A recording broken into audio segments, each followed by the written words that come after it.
എല്ലാവർക്കും ദ്രോണാചാര്യ പെരുമ്പാവൂരിലേക്ക് സ്വാഗതം. Junior cooperative inspector Kerala bank എക്സാമുകളെ മുൻനിർത്തി പാർട്ട് 1 കോർപ്പറേഷൻ യൂണിറ്റ് 5 അല്ലെങ്കിൽ മൊഡ്യൂൾ 5 കോപ്പറേറ്റീവ് ഓഡിറ്റുമായി ബന്ധപ്പെട്ട 10ഓളം സെലക്ടഡ് ക്വസ്റ്റ്യൻസ് ആൻഡ് ആൻസേഴ്സ് ആണ് നമ്മൾ ഡിസ്കസ് ചെയ്യുന്നത്. ഒന്നാമത്തെ question, match the different type of societies and basis of calculation of audit fees as tabled below in part A and part B. List രണ്ടായിട്ട് കൊടുത്തിട്ടുണ്ട്. List 1, A. Credit societies on working capital or sales proceeds of goods whichever is higher. B. Societies having credit and non-credit activities on working capital. C. Societies dealing in goods except coir consumer on aggregate of loan issued or recovered during the year of audit. D. P-Card Bank, House Mortgage Bank, Housing Societies on sales proceeds. Match the following ആണ് question ചോദിച്ചേക്കുന്നത്. നമുക്ക് options നോക്കാം. Option A A3, B1, C4, D2. Option B A2, B1, C4, D3. Option C A1, B3, C4, D2. Option D A1, B2, C3 and D4. അപ്പോൾ ഇതിനകത്ത് എങ്ങനെയാണ് വന്നേക്കുന്നതെന്ന് നോക്കാം. Credit societies എന്തിൻ്റെ ബേസിലാണ് audit fees calculate ചെയ്യുന്നതെന്നാണ് ചോദിച്ചേക്കുന്നത്. നമുക്കറിയാം ക്രെഡിറ്റ് സൊസൈറ്റീസ് ഓൺ വർക്കിംഗ് ക്യാപിറ്റലിൻ്റെ ബേസിലാണ്, ഓൺ വർക്കിംഗ് ക്യാപിറ്റൽ. ഇനി അടുത്തത് societies having credit and non credit activities ആണ്. ക്രെഡിറ്റ് ആൻഡ് നോൺ ക്രെഡിറ്റ് വരുമ്പോൾ വർക്കിംഗ് ക്യാപിറ്റലോ അല്ലെങ്കിൽ സെയിൽസ് പ്രൊസീഡ്സോ ഇതിലേതാണോ ഹയർ ആയിട്ട് വരുന്നത് അതിൻ്റെ ബേസിലാണ്. അടുത്തത് societies dealing in goods except coir consumer. Goods deal ചെയ്യുന്ന സൊസൈറ്റി, കൊയറും കൺസ്യൂമറും ഒഴികെ, ഇവർ സെയിൽസ് പ്രൊസീഡ്സിൻ്റെ ബേസിലാണ് കൊടുക്കുന്നത്. അടുത്തത് P-card bank, house mortgage bank, housing societies long term സ്ഥാപനങ്ങളാണ്. അതുകൊണ്ട് തന്നെ aggregate of loan issued and that recovered during the year. അപ്പോൾ നമുക്ക് നോക്കാം. ആൻസർ ആയിട്ട് വരുന്നത് ഓപ്ഷൻ ബി ആണ്. A2, B1, C4, D3. അപ്പോൾ ഓപ്ഷൻ ബി ആണ് ആൻസർ ആയിട്ട് വരുന്നത്. അടുത്ത ക്വസ്റ്റ്യൻ നോക്കാം. രണ്ടാമത്തെ question, the following statements are related to different ways of audit now in vogue. You are required to identify the incorrect statement or statements related to characteristics or utility of audit given below. Statement type question ആണ്. First statement നോക്കാം. Internal audit is a type of continuous audit. Second statement, the existence of interim audit minimize chances for committing fraud, errors and omissions. Statement 3, test audit is conducted to ascertain whether the auditor has done the audit correctly. നാലാമത്തെ statement, test audit is to be conducted side by side with the final audit. അഞ്ചാമത്തെ statement, statutory audit is taken up at the close of financial or trading period. Statements നോക്കാം. നമ്മളുടെ അടുത്ത് ചോദിച്ചിരിക്കുന്നത്, താഴെ കൊടുത്തിരിക്കുന്നത് audit, different ways of audit ആണ്, ഓഡിറ്റുമായി ബന്ധപ്പെട്ട കാര്യങ്ങളാണ്. ഇതിൻ്റെ അകത്ത് ഇൻകറക്റ്റ് ആയിട്ടുള്ളത് ഏതാണ് അതാണ് ചോദിച്ചിരിക്കുന്നത്. ഇൻകറക്റ്റ്, തെറ്റായിട്ടുള്ളത് ഏതാണെന്ന് നമ്മൾ കണ്ടെത്തണം. അപ്പോൾ ഫസ്റ്റ് സ്റ്റേറ്റ്മെൻറ്റ്, ഇൻറ്റേർണൽ ഓഡിറ്റ് എന്ന് പറയുന്നത് കണ്ടിന്യൂവസ് ഓഡിറ്റ് ആണ്. അത് കറക്റ്റാണ്. ഇൻറ്റേർണൽ ഓഡിറ്റ് കണ്ടിന്യൂവസ്ലി സൊസൈറ്റിയിൽ നടത്തുന്നതാണ്. അതുകൊണ്ട് ഇൻറ്റേർണൽ ഓഡിറ്റ് കണ്ടിന്യൂവസ് ഓഡിറ്റ് തന്നെയാണ്. ആ സ്റ്റേറ്റ്മെൻറ്റ് കറക്റ്റാണ്. അടുത്തത്, the existence of interim audit minimise chances for committing fraud, error, omissions. ഫ്രോഡും എററും ഒക്കെ ഉള്ളത് ഇടക്കാല ഓഡിറ്റാണ് ഇൻറ്ററിം ഓഡിറ്റ് എന്ന് പറയുന്നത്. അപ്പോൾ ഇടക്കാലം, രണ്ട് ഫിനാൻഷ്യൽ പീരീഡുകളുടെ ഇടയിൽ നടത്തുന്ന ഓഡിറ്റ് എന്തെങ്കിലും ഇൻറ്ററിം ഡിവിഡൻ്റ് ഒക്കെ ഡിക്ലെയർ ചെയ്യാനും മറ്റുമൊക്കെ ആയിട്ടായിരിക്കും നടത്തുന്നത്. അപ്പോൾ ആ ഒരു പർപ്പസിന് വേണ്ടിയിട്ടാണ് ഇൻറ്ററിം ഓഡിറ്റ് നടത്തുന്നത്. അതുകൊണ്ട് തന്നെ ഇത് എറേഴ്സ്, ഒമിഷൻസ് മിനിമൈസ് ചെയ്യുന്നില്ല. ഓക്കെ, അപ്പോൾ അത് ആ ഒരു സ്റ്റേറ്റ്മെൻറ്റ് തെറ്റായിട്ടുള്ളതാണ്. അടുത്തത്, test audit is conducted to ascertain whether auditor has done the audit correctly. Test audit എന്തിനു വേണ്ടിയിട്ടാണ് നടത്തുന്നത്? ടെസ്റ്റ് ഓഡിറ്റ് ഓഡിറ്റർ ചെയ്തിരിക്കുന്ന കാര്യങ്ങൾ കറക്റ്റായിട്ടാണോ എന്ന് അറിയുന്നതിന് വേണ്ടിയിട്ടാണ്. അത് ശരിയായിട്ടുള്ള ഒരു സ്റ്റേറ്റ്മെൻ്റ് ആണ്. നാലാമത്തെ statement, the test audit is to be conducted side by side with final audit. Final ഓഡിറ്റിൻ്റെ കൂടെ തന്നെ ചെയ്യുന്നതാണ് ടെസ്റ്റ് ഓഡിറ്റ്. അപ്പം നമുക്ക് കറക്റ്റ്നെസ്സും കാര്യങ്ങളും അറിയുന്നതിന് വേണ്ടിയിട്ടാണ് ചെയ്യുന്നത്. അതുകൊണ്ട് ആ സ്റ്റേറ്റ്മെൻറ്റും കറക്റ്റാണ്. അടുത്ത statement, statutory audit is taken up at the close of financial or trading period. Correct ആയിട്ടുള്ള സ്റ്റേറ്റ്മെൻ്റ് ആണ്. സ്റ്റാറ്റ്യൂട്ടറി ഓഡിറ്റ് നടത്തുന്നത് close of financial period close ചെയ്ത സമയത്താണ് സ്റ്റാറ്റ്യൂട്ടറി ഓഡിറ്റ് നടത്തുന്നത്. അപ്പോൾ ഓപ്ഷൻസ് നോക്കാം. Option A 4 only, option B 4 and 5 only, option C 1 and 3 only, option D 2 only. അപ്പോൾ നമ്മുടെ ആൻസർ ഏതായിരിക്കും? ഇൻകറക്റ്റ് ആണ് ചോദിച്ചേക്കുന്നത്. അപ്പോൾ നമ്മുടെ ആൻസർ ആയിട്ട് വരുന്നത് 2 ആണ് തെറ്റായിട്ട് വരുന്നത്. ആൻസർ ഓപ്ഷൻ ഡി ആണ്, 2 ഓൺലി. അടുത്ത ക്വസ്റ്റ്യൻ നോക്കാം. മൂന്നാമത്തെ question, the table presents authorities in the administrative setup and hierarchy of powers in the office of cooperative audit wing of Department of Corporation. Arrange the post of authorities in the order of hierarchy of administrative power and authority. Administrative cooperative audit വിങ്ങിലെ administrative hierarchy എങ്ങനെയാണെന്നാണ് ചോദിച്ചിരിക്കുന്നത്. Statements നോക്കാം. Statement 1, additional director, deputy director, joint director, assistant director. Statement 2, joint director, deputy director, additional director, assistant director. Statement 3, additional director, joint director, deputy director, assistant director. Statement 4, deputy director, joint director, additional director, assistant director. ഇതിൻ്റെ അകത്ത് നമുക്കറിയാവുന്നതാണ് cooperative audit വിങ്ങിൽ top most authority എന്ന് പറയുന്നത് DCA ആണ്. അതിൻ്റെ താഴെയുള്ള ലെവലാണ് അഡീഷണൽ ഡയറക്ടർ. അതിൻ്റെ തൊട്ട് താഴെ വരുന്നത് ജില്ലാ തലത്തിലുള്ള ഉദ്യോഗസ്ഥനായ ജോയിൻറ്റ് ഡയറക്ടറാണ്. അതിൻ്റെ താഴെ ഡെപ്യൂട്ടി ഡയറക്ടറും അതിൻ്റെ താഴെ താലൂക്ക് ലെവലിലെ ഉദ്യോഗസ്ഥനായ അസിസ്റ്റൻറ്റ് ഡയറക്ടറുമാണ്. അതിൻ്റെ താഴെ സീനിയർ ഓഡിറ്റർ, ജൂനിയർ ഓഡിറ്റർ എന്നിങ്ങനെയാണ് ഹൈറാർക്കി വരുന്നത്. അപ്പോൾ നമുക്കിവിടെ സ്റ്റേറ്റ്മെൻറ്റ് 3 ആണ് കറക്റ്റായിട്ട് വരുന്നത്. Additional director, joint director, deputy director, assistant director. അപ്പോൾ നമ്മുടെ ആൻസർ ഏതാണ്? ആൻസർ ഓപ്ഷൻ എ ആണ്. മൂന്നാമത്തെ സ്റ്റേറ്റ്മെൻ്റ് ആണ് കറക്റ്റായിട്ട് വരുന്നത്. അടുത്ത ക്വസ്റ്റ്യൻ നോക്കാം. നാലാമത്തെ question, which one of the following guideline doesn't match with the audit classification of credit societies? Credit സൊസൈറ്റീസിൻ്റെ ഓഡിറ്റ് ക്ലാസിഫിക്കേഷനുമായിട്ട് ബന്ധപ്പെട്ട് താഴെ പറയുന്നവയിൽ ഏത് ഗൈഡ് ലൈനാണ് മാച്ച് അല്ലാത്തതെന്നാണ് ചോദിച്ചേക്കുന്നത്. അപ്പോൾ നമുക്ക് സ്റ്റേറ്റ്മെൻറ്റ് നോക്കാം.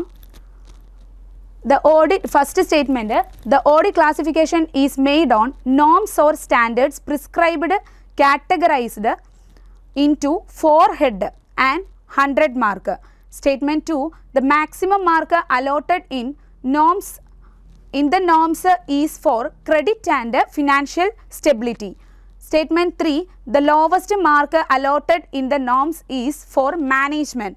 Statement 4, if a society remains in D class for 2 or 3 years continuously, it will have to be liquidated. അപ്പോൾ ക്രെഡിറ്റ് സൊസൈറ്റീസുമായി ബന്ധപ്പെട്ടതാണ് കേട്ടോ. ക്രെഡിറ്റ് സൊസൈറ്റീസിൻ്റെ ഓഡിറ്റ് ക്ലാസിഫിക്കേഷനിൽ മിസ്മാച്ച് ഉള്ളത് ഏതാണെന്നാണ് കണ്ടുപിടിക്കേണ്ടത്. ഓഡിറ്റ് ക്ലാസിഫിക്കേഷൻ മെയ്ഡ് ചെയ്യുന്നത് 4 ഹെഡായിട്ടാണ്.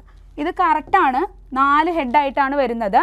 ഒന്ന് ജനറൽ വർക്കിംഗ്, രണ്ടാമത്തേത് നമുക്കിവിടെ കൊടുത്തിട്ടുണ്ട് ക്രെഡിറ്റ് ആൻഡ് ഫിനാൻഷ്യൽ സ്റ്റെബിലിറ്റി, മൂന്നാമത് വരുന്നത് മാനേജ്മെൻറ്റ്, പിന്നെ ഒരെണ്ണം കൂടി വരുന്നുണ്ട്, അത് ക്യാപിറ്റൽ സ്ട്രക്ചറിൻ്റെ ബേസ് ചെയ്തിട്ടാണ്. അപ്പോൾ 4 ഹെഡായിട്ടാണ് തിരിച്ചേക്കുന്നത്. ക്യാപിറ്റൽ സ്ട്രക്ചർ, പിന്നെ credit and financial stability, management, general working. Credit and financial സ്റ്റെബിലിറ്റിക്കാണ് മാക്സിമം മാർക്ക് എന്നാണ് രണ്ടാമത്തെ സ്റ്റേറ്റ്മെൻറ്റ് പറഞ്ഞിരിക്കുന്നത്. അപ്പോൾ ഈ 4 ഹെഡ് എന്നുള്ളത് ഇത് കറക്റ്റാണ്.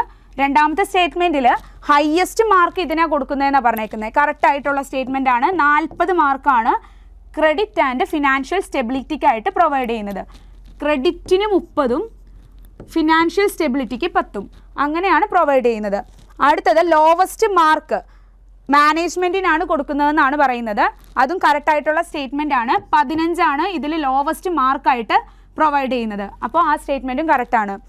ഇനി ക്യാപിറ്റൽ സ്ട്രക്ചറിനാണെങ്കിൽ 20 മാർക്കും അതുപോലെ ജനറൽ വർക്കിങ്ങിനാണെങ്കിൽ 25 മാർക്കുമാണ് പ്രൊവൈഡ് ചെയ്യുന്നത്. അടുത്ത statement, if A society remains D class, 2-3 വർഷം കണ്ടിന്യൂസ് ആയിട്ട് ഡി ക്ലാസ്സിൽ നിൽക്കുന്ന സൊസൈറ്റി ആണെങ്കിൽ ലിക്വിഡേറ്റ് ചെയ്യുന്നതാണ്. ഈ സ്റ്റേറ്റ്മെൻറ്റും കറക്റ്റായിട്ടുള്ളതാണ്. ഓഡിറ്റ് മാനുവലിൽ നിന്നുള്ള ഒരു ക്വസ്റ്റ്യൻ ആണ്.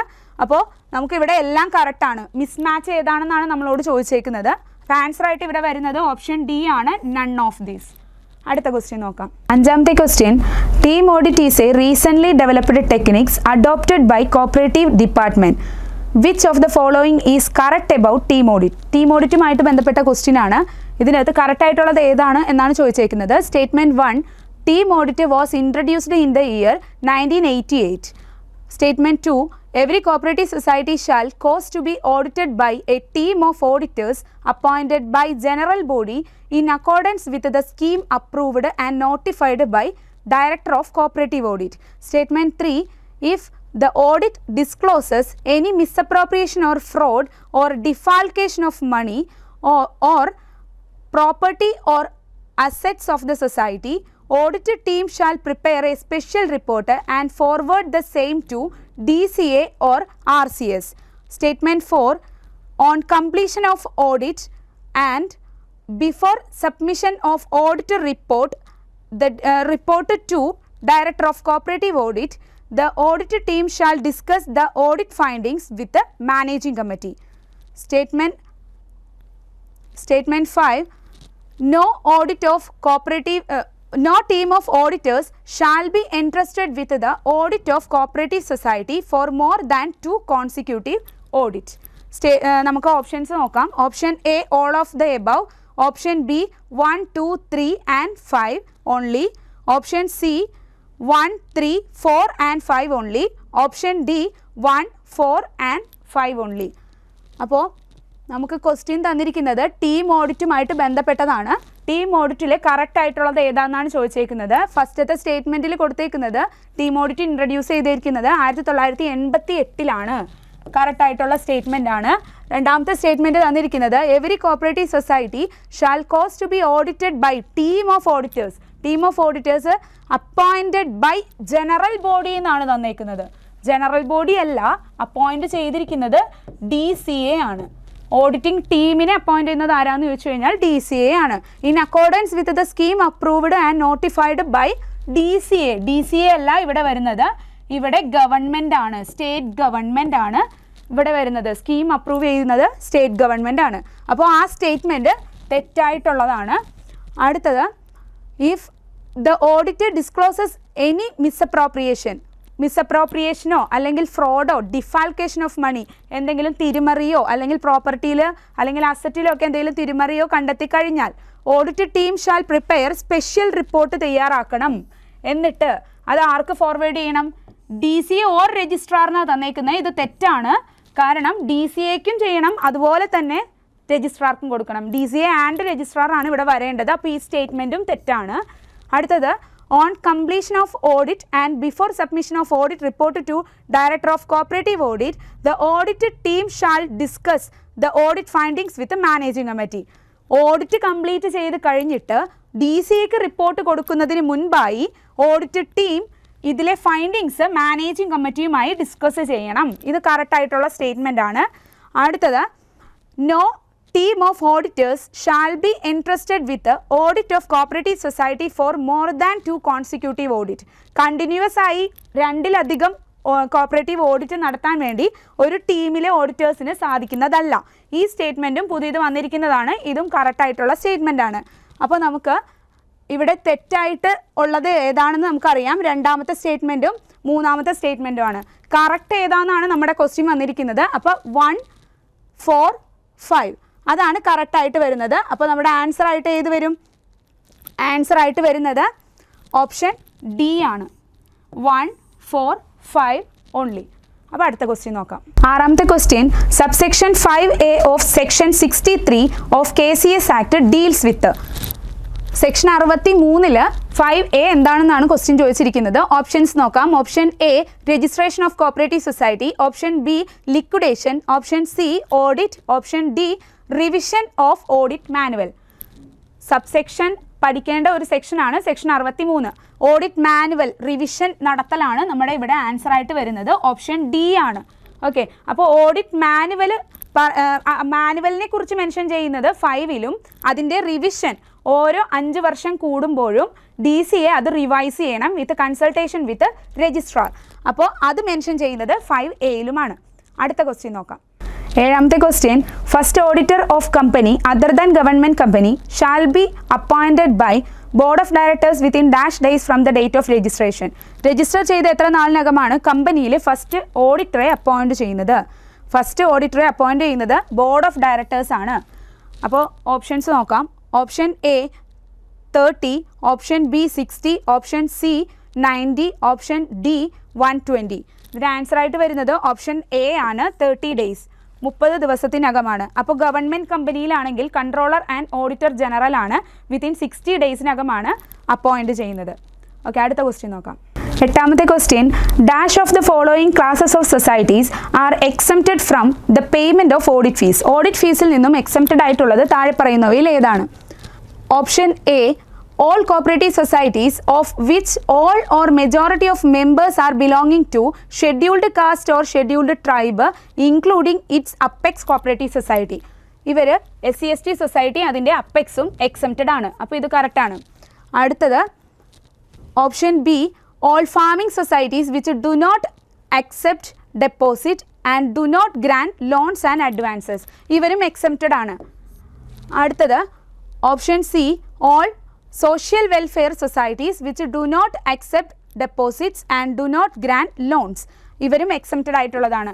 സോഷ്യൽ വെൽഫെയർ സൊസൈറ്റിയും ഫാമിംഗ് സൊസൈറ്റിയും ഡെപ്പോസിറ്റ് ഒന്നും സ്വീകരിക്കുന്നില്ല, ലോണൊന്നും പ്രൊവൈഡ് ചെയ്യുന്നില്ലെങ്കിൽ അവരും എക്സംപ്റ്റഡ് ആണ്. അതുപോലെ SC/ST സൊസൈറ്റിയും അതിൻ്റെ അപ്പെക്സും എക്സംപ്റ്റഡ് ആണ്. അപ്പോൾ ഓപ്ഷൻ ഡിയിൽ കൊടുത്തിരിക്കുന്നത് ഓൾ ഓഫ് ദീസ് ആണ്. അപ്പോൾ നമ്മുടെ ആൻസർ ആയിട്ട് വരുന്നത് ഓപ്ഷൻ ഡി ആണ്, ഓൾ ഓഫ് ദീസ്. അടുത്ത ക്വസ്റ്റ്യൻ നോക്കാം. ഒമ്പതാമത്തെ question, qualification of DCA is specified in dash of KCS act or rules 1969. Options നോക്കാം. Option A, rule 64A, option B section 64, option C section 65, option D rule 64B. DCAയുടെ ക്വാളിഫിക്കേഷനാണ് ചോദിച്ചിരിക്കുന്നത്. അപ്പോൾ നമുക്കറിയാവുന്നതാണ് rule 64A qualification of ഓഡിറ്ററെ കുറിച്ചാണ് mention ചെയ്യുന്നത്. പക്ഷേ DCAയുടെ qualification അവിടെയല്ല പറയുന്നത്, ഓഡിറ്റ് റിപ്പോർട്ടിൻ്റെ റൂളായ 64B മെൻഷൻ ചെയ്യുന്നത്. ഇവിടെ നമ്മുടെ ആൻസർ ആയിട്ട് വരുന്നത് ഓപ്ഷൻ ഡി ആണ്, 64, റൂൾ 64B ആണ്. അപ്പോൾ ഓഡിറ്റിൻ്റെ റിപ്പോർട്ടിൻ്റെ റൂളാണ് അത് 64B എന്ന് പറയുന്നത്. അപ്പോൾ ഒരു ഓഡിറ്റർ 30 ദിവസത്തിനുള്ളിൽ തന്നെ ഓഡിറ്റ് കംപ്ലീറ്റ് ചെയ്ത് 30 ദിവസത്തിനുള്ളിൽ തന്നെ DCAക്ക് റിപ്പോർട്ട് കൊടുക്കണം എന്നുള്ള കാര്യം മെൻഷൻ ചെയ്തിരിക്കുന്നത് ആ ഒരു റൂളിലല്ല, 64B അത് വന്നിരിക്കുന്നത് 64A. ഓഡിറ്റർ റിപ്പോർട്ട് കൊടുക്കുന്നത് സംബന്ധിച്ച് 30 ദിവസത്തിനകം കൊടുക്കണം എന്നുള്ളത് പറഞ്ഞിരിക്കുന്നത് 64A. Qualification of DCA mention ചെയ്യുന്നത് 64B. അപ്പോൾ അടുത്ത ക്വസ്റ്റ്യൻ നോക്കാം. 10ാമത്തെ question, which of the following audit report give a favourable position of the organisation. Favourable ആയിട്ടുള്ള പൊസിഷൻ ഏതാണ്, ഏത് ഓഡിറ്റ് റിപ്പോർട്ടിന്മേലാണോ ഉള്ളത് എന്നാണ് ചോദിച്ചിരിക്കുന്നത്. Option A, qualified report, option B unqualified report, option C piecemeal report, option D disclaimer report. ഇതിൻ്റെ answer ആയിട്ട് വരുന്നത് ഓപ്ഷൻ ബി ആണ്, അൺക്വാളിഫൈഡ് അല്ലെങ്കിൽ ക്ലീൻ റിപ്പോർട്ട് എന്നാണ്. എന്താണ് അൺക്വാളിഫൈഡ് എന്ന് പറഞ്ഞാൽ അവിടെ എല്ലാ സ്റ്റേറ്റ്മെൻറ്റ്സും കാര്യങ്ങളും എല്ലാം ഓക്കെയാണ്, പക്ഷേ ഓഡിറ്ററിൻ്റേതായ യാതൊരു തരത്തിലുള്ള ഒരു ഒബ്ജക്ഷനോ കാര്യങ്ങളോ ഒന്നുമില്ല. അങ്ങനെയുള്ള ഒരു റിപ്പോർട്ടിനെയാണ് ക്ലീൻ റിപ്പോർട്ട് അല്ലെങ്കിൽ അൺക്വാളിഫൈഡ് എന്ന് പറയുന്നത്. അപ്പോൾ ക്വാളിഫൈഡ് എന്താണ്? ക്വാളിഫൈഡ് എന്ന് പറഞ്ഞാൽ അവിടെ ചെറിയ ചെറിയ കാര്യങ്ങൾക്ക് ഒബ്ജക്ഷൻ പറഞ്ഞിട്ടുണ്ടാകും. ഓഡിറ്റർ ചെറിയ കാര്യങ്ങൾക്ക് ക്വാളിഫിക്കേഷൻ കൊടുത്തിട്ടുണ്ടെങ്കിൽ അവിടെ ക്വാളിഫിക്കേഷൻ അല്ലെങ്കിൽ ക്വാളിഫൈഡ് റിപ്പോർട്ട് എന്ന പേരിൽ അറിയപ്പെടും. ഇനി പീസ് മീൽ റിപ്പോർട്ട് എന്ന് വെച്ച് കഴിഞ്ഞാൽ ചില കാര്യങ്ങൾക്ക് മാത്രം അഭിപ്രായം മെൻഷൻ ചെയ്തിട്ടുണ്ട്, ബാക്കിയുള്ളതിനൊന്നിനും ഒരു അഭിപ്രായം പറയാനില്ല. അങ്ങനെയുള്ളൊരു റിപ്പോർട്ട് എഴുതി കൊടുക്കുന്നതിനെയാണ് പീസ് മീൽ എന്ന് ഉദ്ദേശിക്കുന്നത്. അടുത്തത് disclaimer of opinion. Disclaimer report എന്ന് വെച്ചാൽ അഭിപ്രായ നിരാകരണം എന്നാണ് മീൻ ചെയ്യുന്നത്. എന്തെങ്കിലും ഫയറോ അല്ലെങ്കിൽ തീ പിടിച്ചിട്ടോ അതല്ലെങ്കിൽ റെക്കോർഡുകളൊക്കെ പോലീസോ ടാക്സ് ഡിപ്പാർട്ട്മെൻറ്റോ ഇൻകം ടാക്സ് ഡിപ്പാർട്ട്മെൻറ്റോ ഒക്കെ കൊണ്ടുപോയിട്ട് റെക്കോർഡ്സ് അവൈലബിൾ അല്ലെങ്കിൽ ഓഡിറ്റർക്ക് അവിടെ റിപ്പോർട്ടുകളൊന്നും കൊടുക്കാനില്ല. അങ്ങനെ വരുമ്പോൾ അദ്ദേഹം കൊടുക്കുന്ന റിപ്പോർട്ടാണ് ഡിസ്ക്ലൈമർ റിപ്പോർട്ട് എന്ന് പറയുന്നത്.